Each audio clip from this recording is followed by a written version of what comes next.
So part three, Amun is basically the equivalent of Zeus for Greek god. So Amun is the Capricorn. That's the 12th sign you're usually used to. So the goddess is, or the god is Amun. So that represents, the sea goat, which is why this earth sign is very good in astral, and you get along with a lot of water signs because you're a very good sea goat. You could see in astral, but still stay grounded with the earth.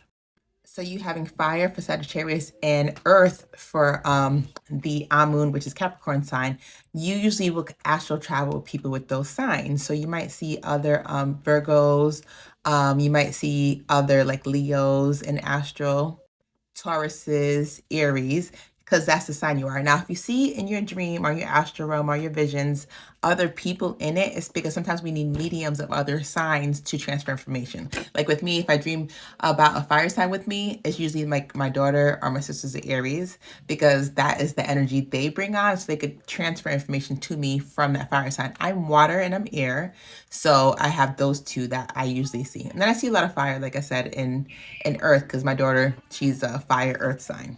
So we're getting into Amun. So as you see, Amun has those two plumes on his head. It looks like corn. So I always tell people that if they watch Wizard of Oz, think of it as the foundation of that yellow brick road, or like the children of the corn, like ears of corn. So you could hear things. You're very good at tuning in. And if you're not astrally aware, people could suck information out of you just by shadowing you. But if you are, you could funnel information to the rest of your people. I always noticed that that little stick that Amun carries reminds me of like the trash picker upper from like prison. So a lot of times I notice they put like symbolic things in prisons and jails and things just to make you remember that you're a god, but we got you locked up. How smart are you? So hopefully this information gets through to the 5D so we stop falling for the traps. See, they have handcuffs and ankle monitors on the gods and goddesses. Technically they're not, but in true life, the way that they're treating god and goddesses of today, they get you all messed up. And then if you notice, he's holding like the key, the Ankh. But that's what like prison keys be looking like in the movies. They be having all the keys, locking people up. So I would say, just look at symbology, because it always will tell you subconsciously, like trying to tell us something. This is Amun. You can press pause and read. Definitely go look more into Amun. So Amun has a son named Kansu and then a mom named Mut. So go ahead and look them up.